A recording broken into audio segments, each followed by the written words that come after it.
5টা মৌলিক অধিকার বিয়ের পর 6টা হয়ে যায়।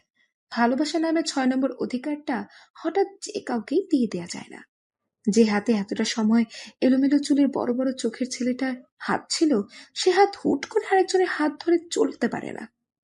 ভালো চাকরি, ওয়েল সেটেলড লাইফ এসবের বিনিময়ে ভালো থাকাকে সংজ্ঞায়িত করলে 40 পার করা কোনো বড় মাপের ব্যবসায়ীও তো যোগ্য পাত্র। আমি বুঝি না, আসলে বুঝি না কেন এত তাড়াহুড়ো। একটু একটু করে বানানো ভালোবাসাটাকে আর একটু সময় তো দেওয়াই যায়, তাই না? পৃথিবীতে সব মানুষ তো ধনী হয়ে জন্ম নেয় না, তাহলে তো একটু ওয়েট করাই যায়। শুধু শুধু মেয়েটাকে জোর করে তার ইচ্ছের বিরুদ্ধে বিয়ে দেয়া, তাকে গৃহবন্দী করার কি দরকার? কালো মেয়েটা আত্মহত্যা করার চেষ্টা করে, কিন্তু কালো মেয়েদের ভাগ্যটা অতটা ভালো না, সহজে মুক্তি পেয়ে যাবে, তাই বেঁচে যায়। পাড়া প্রতিবেশীর নানান বাজে কথা তাকে শুনতে হয়েছে। সুন্দর একটা ছেলে একদিন তার এই অভিশপ্ত জীবন থেকে মুক্তি দেয়। তখনও মানুষ বলেছে যে বানরের গলায় মুক্তোর মালা। 1 বছর পর তাদের সাথে আমার দেখা। আমি তাদের কাছে জানতে চেয়েছিলাম, আপনি তো দেখতে অনেক সুন্দর, তাহলে এরকম মেয়েকে কেন বিয়ে করলেন? তখন তিনি উত্তরে বলেছিলেন, আমার চোখ দুটো যদি তোমাকে দেয়া যেত, তাহলে ওর থেকে সুন্দর তুমি খুঁজেই পেতে না। কালো মেয়েদের মন অনেক ভালো হয়, তারা তার স্বামীকে অনেক ভালোবাসে, পরিবারকে আঁকড়ে ধরে বাঁচতে চায়। এটা সবাই জানে না, তাই সুন্দর খোঁজে। একটা কালো মেয়েকে ভালোবেসে দেখুনি না, কখনোই ঠকে যাবেন না। রূপ ছাড়া নারী সত্যিই খুব অসহায়। আমি বিশ্বাস করি একটা কালো মেয়ে পারে রূপ দিয়ে নয়, গুণ দিয়ে জীবন সাজাতে। ভালোবাসা সত্যি এক অদ্ভুত নেশার নাম, তাই না? এই নেশায় আসক্ত হলে বেঁচে থাকা যতটা আনন্দের, এই নেশা কাটিয়ে বেঁচে থাকার চেষ্টা করা তার চাইতো 1000 গুণ কষ্টের। তবুও মানুষ ভালোবাসে, কারণ দিনের শেষে সব হারিয়ে গেলেও শুধুমাত্র ভালোবাসা আঁকড়ে বেঁচে থাকার শেষ চেষ্টাটুকু করে কিছু বোকা মানুষ। আমারও একটা কলিজার টুকরা ছিল, ও হাসলে পুরো পৃথিবী হাসতো। অনেক ভালো একটা লাইফস্টাইল হয়তো লিড করা হবে না, কিন্তু মানুষগুলো ভালো থাকবে। 2টা বেড, একটা ডাইনিং আর একটা ড্রয়িং রুমের বাসাটাতে খুব বেশি জিনিস হয়তো থাকবে না, কিন্তু প্রতিটি কোনায় কোনায় ভালোবাসা নামক আশ্চর্য অদ্ভুত অনুভূতিটা থাকবে। তরকারিতে বেশি বেশি লাল মরিচের মতো লাইফটাতেও বেশি বেশি আনন্দ থাকবে। ভালো থাকবে, বিশ্বাস করুন, ওরা ভালো থাকবে। তাই বলবো, ধনী দেখে বিয়ে করা বা বিয়ে দেয়া হবে বোকামি। কারণ অর্থ দিয়ে সব কেনা গেলেও সুখ কিন্তু কেনা যায় না। ফ্যামিলি থেকে ঠিক করা হাইফাই পাত্রটা বড় কোনো প্রাসাদে রাখবে হয়তো, কিন্তু রান্নাঘরে দুজনের কাজ করার সময় চোখের সামনে এসে পড়া বেয়ারা চুলগুলো সরিয়ে দেয়া, পেপার পড়ার ভান করে চশমার ফাঁকে তাকিয়ে থাকা, কিংবা পূর্ণিমার রাতে বারান্দায় বসে হাতটা চেপে ধরে চোখ বন্ধ করে পুরো লাইফ কাটিয়ে দেওয়ার স্বপ্ন দেখার ব্যাপারগুলো মারা যাবে, কিন্তু মেয়ে ভালো থাকবে। কখনো শুনতে পারবে না, নীল শাড়িতে আজকে তোমায় হেব্বি লাগছে, একসাথে বসে 1 কাপ চা খাওয়ার ইচ্ছে নাই মরে যাবে। কিন্তু মেয়ে ভালো থাকবে, নিজের ভেতর সে গৃহবন্দী থাকবে। খুব সাধারণ একটা ছেলেকে ভালোবেসে খুব সাধারণভাবেই বেঁচে থাকার ইচ্ছে করেন। সাধারণ চোখে দেখা অসাধারণ স্বপ্নগুলো উচ্চবিত্ত পাত্রের রুমের এসির বাতাসে ঠান্ডা হয়ে জমে যায়। যে চোখ পর্দাহীন ড্রয়িং রুমে উইন্ডজামের স্বপ্ন দেখেছিল, বিশাল ঝাড়বাতির আলো সে চোখে সয় না, বুঝলেন? অর্থ দিয়ে 10 জনের সাথে বড়াই করে চলে যায়, কিন্তু ভালো থাকা যায় না। এই শহরের কান্নারা ভালোবাসার কানে পৌঁছায় না, এর আগেই বদলে যায় সম্পর্কের ঠিকানা। ইন্টারনেটের সবুজ চোখে জীবন্ত লাশগুলো চেয়ে থাকে, মন ভাঙা আত্মাগুলো খোঁজে মাটির বিছানা। এদেশে বহু দম্পতি যোজন যোজন দূরত্বে থেকেও দিব্যি সংসার করে যাচ্ছেন, অথচ আমরা বিচ্ছেদকেই কেবল দূরে যাওয়ার ভাবি, সংসারকে ভাবি কাছে থাকা। যাপিত জীবনের অবসাদ নিয়ে একটা নির্জীব সম্পর্ককে একজন দূরের মানুষ নিয়ে সংসার করে কত মানুষ। যিনি দূরে চলে যাবার কথা বলছেন, তাকে আটকান। আপনার থেকে দূরে যাবার জন্য তাকে কোথাও যেতে হবে না, আপনার পাশের বালিশে শুয়েও তিনি আপনার অনেক দূরের কেউ হয়ে বাঁচতে পারেন। এই শহরের আবেগগুলো মেঘেদের ডাকঘরে পৌঁছে না, এর আগেই হয়ে যায় আকাশ চুরি। হাসিরা চাপা পড়ে যায় জমাট দীর্ঘশ্বাসে। সামাজিকতার নাটাইয়ে বাধা থাকে মলিন ইচ্ছে ঘুরি।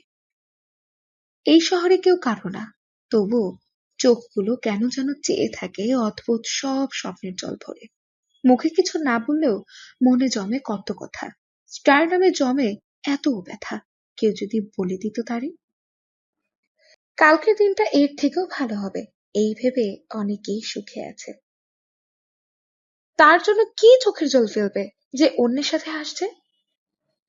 কিছু গল্প এমন থাকে যেটা শুনিয়ে মানুষ ছেড়ে চলে যায়। ভালোবাসার চেয়ে দায়িত্ব অনেক বড়। একটু রাগ, অভিমান হলে, কষ্ট হলেও নিজেকে কিছুটা দূরে সরিয়ে রাখা যায়। কিন্তু দায়িত্ব, তা থেকে বিন্দুমাত্র নিজেকে দূরে সরানো যায় না। তা পালন করতে হয় প্রতিদিন, প্রতিনিয়ত। আঘাত খুব হিসেব করে করা উচিত। ততটুকুই করা উচিত নিজে যতটা সহ্য করা যায়। আঘাত ফিরে আসে, আজ নয় কাল। রিলেশনশিপ হচ্ছে তাজমহলের মতো, দেখতে সুন্দর হলেও গড়তে কিন্তু অনেক কঠিন। মেয়েরা কেমন অদ্ভুত, তাই না?